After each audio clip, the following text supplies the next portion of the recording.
The price on the menu is not the price you're going to pay, and everyone knows it. But almost nobody talks about what that actually means.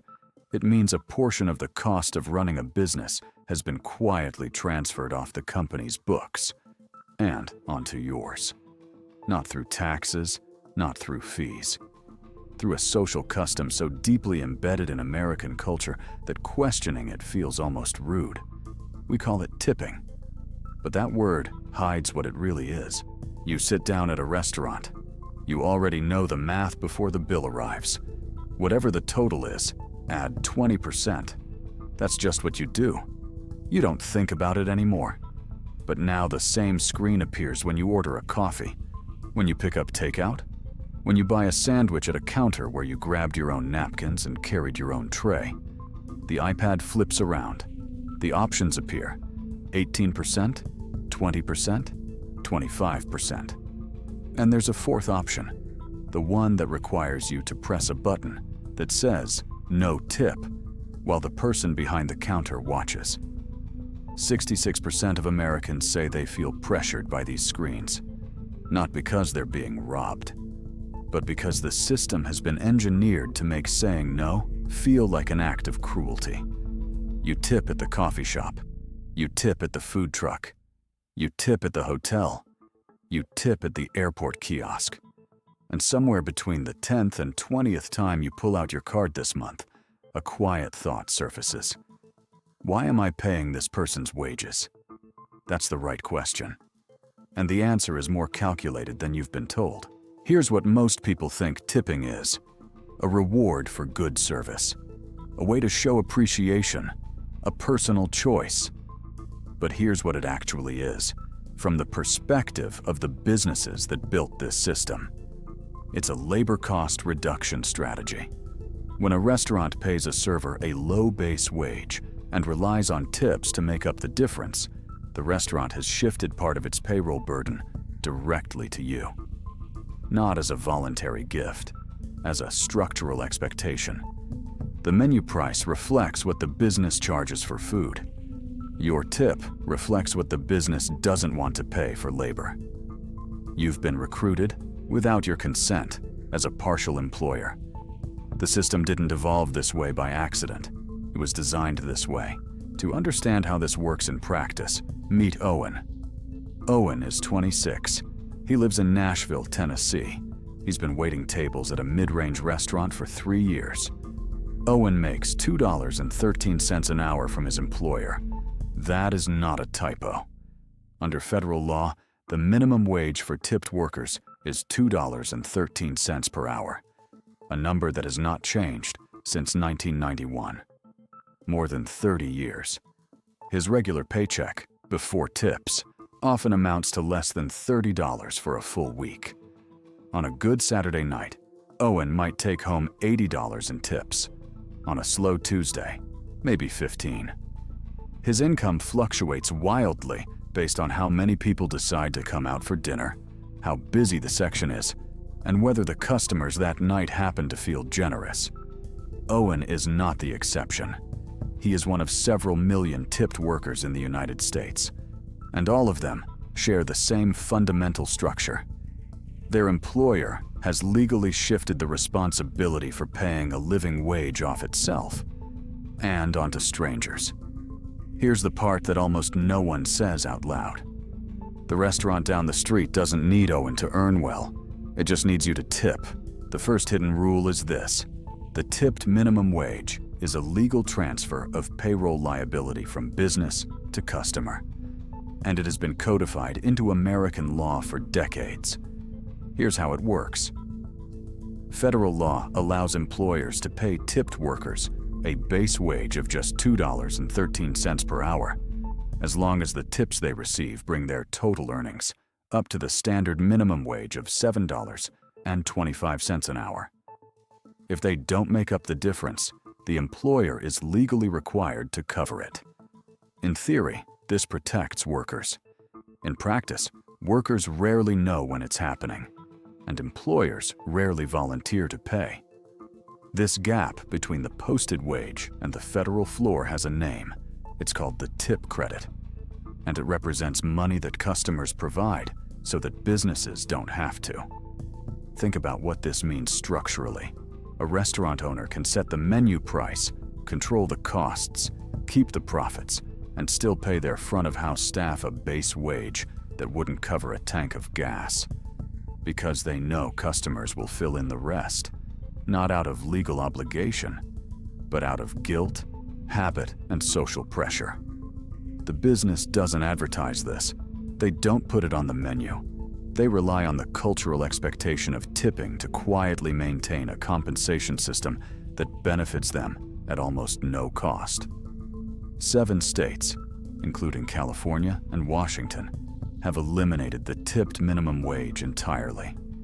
In those states, employers must pay the full minimum wage before a single tip arrives. Restaurants there have not collapsed. Prices are slightly higher. The cost of labor, instead of being hidden in your obligation to tip, is visible in the price of the meal. But most of America hasn't made that change, and most restaurant groups have lobbied hard to keep it that way. The second hidden rule is more subtle, and it's spreading far beyond restaurants. The tipping system expands whenever a business installs a digital payment screen. That's it. That's the entire mechanism. Before digital point-of-sale systems became standard, tipping required a physical act. You left cash on the table. You wrote a number on a receipt. The decision was yours, private and deliberate. Digital payment screens changed the psychology entirely. Now the decision is public. The screen faces you. The worker may be watching. The line behind you is waiting. And the options presented, 18%, 20%, 25%, are designed to make anything lower feel like an insult. Cornell University hospitality researcher Michael Lin has spent over 30 years studying tipping behavior. His findings are consistent. Social pressure, not service quality, is the primary driver of whether people tip. What the digital screen did was industrialize that pressure. It made it unavoidable, and it applied it everywhere. Today, you are asked to tip at coffee counters, at airport snack bars, at food trucks, at hotel checkout kiosks. Some people have encountered tip screens at self-checkout machines, where there is no human worker receiving the tip at all. A Pew Research survey found that 72% of Americans believe tipping is now expected in more places than it was 5 years ago. The phrase that entered the cultural lexicon is tip creep. But tip creep isn't random. It follows the same economic logic as the restaurant industry. Every time a new business category adopts digital tipping, it unlocks the ability to pay base wages that are supplemented by customer generosity. The risk of a worker not earning enough is transferred from the employer, who could pay more, to the customer, who probably will. The screen is not neutral technology. It is a wage subsidy mechanism, deployed at scale. Now let's step back and look at the full picture. Because what we're describing isn't just tipping. It's a system for externalizing labor costs. Here's how corporations think about labor. Labor is an expense. Every dollar paid in wages is a dollar that doesn't become profit. So the goal, from a purely financial perspective, is to minimize that number. You can do this by automating. You can do this by hiring part-time workers who don't qualify for benefits. You can do this by shifting jobs to contractors with no employer responsibilities. Or, if you are in a service industry that can't do any of those things, you can do it by making your customers the secondary payer. The tipping system achieves exactly that, and it achieves it in a way that is socially acceptable, psychologically enforced, and essentially invisible. Here's what makes it particularly elegant, from the business perspective. When a worker gets a small tip, the customer feels bad, not the business. The worker's income variability, the feast and famine nature of tip-based earnings, becomes the customer's emotional problem. You felt guilty not tipping more. You felt pressure when the screen flipped. Meanwhile, the restaurant owner filed a stable quarterly report. This is the transfer, not just of money, but of responsibility.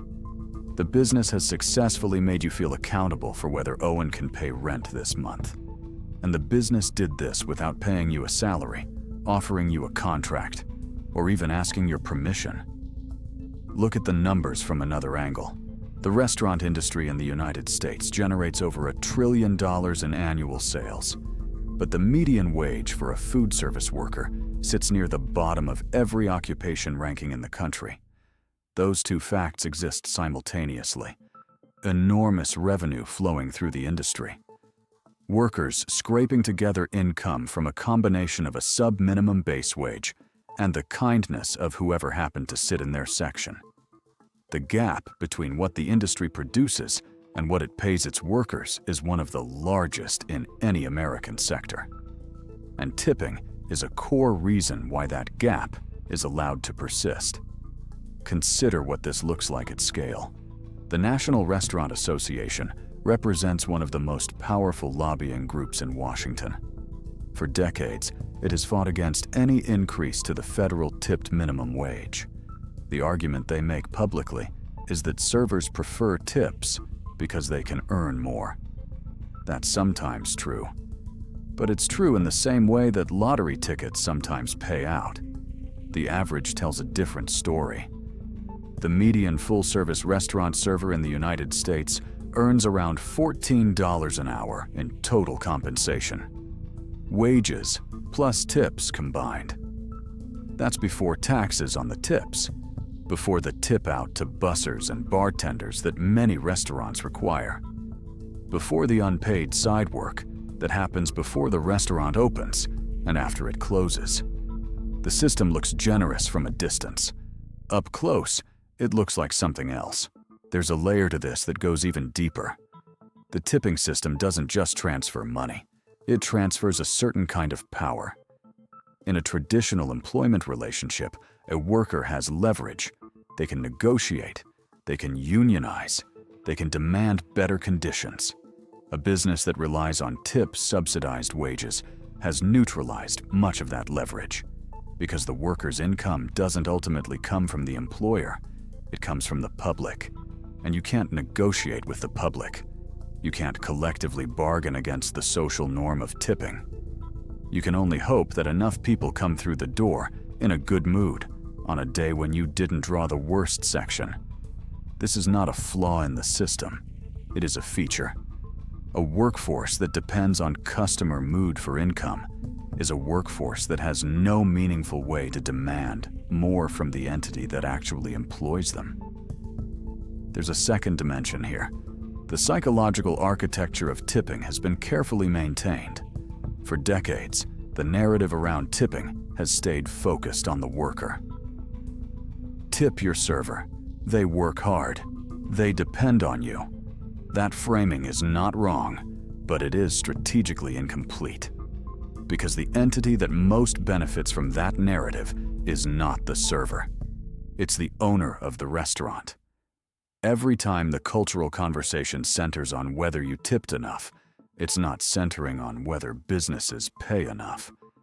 Every time you feel guilt about the tip screen, you're absorbing a cost that was never yours to carry. The framing wasn't designed to protect workers. It was designed to protect profit margins. And it has worked remarkably well for a very long time. Here's what's interesting about this moment. The tipping system is starting to crack. Tip fatigue is measurable. 2/3 of Americans say they're tired of being asked to tip everywhere. Average tip percentages are declining. Some businesses have experimented with eliminating tipping entirely, raising wages, and building the true cost of labor into the price of the product. And in most cases, the business still exists. The sky did not fall. The food still got made. The workers got more stable income. What disappeared was the illusion that you, the customer, were doing something generous. You were just paying for what you ordered. That's the thing about the tipping system that's hardest to sit with. It took a financial obligation and dressed it up as a moral one. It made the transfer of labor cost feel like an act of kindness. And by doing that, it made billions of people feel good about quietly absorbing an expense that someone else created. The price on the menu was never the full price. You were always going to pay for the person who brought you the food. The only question was whether that cost would be visible, honest, and built into the system, or invisible, variable, and placed on your conscience. The system chose your conscience because it's cheaper,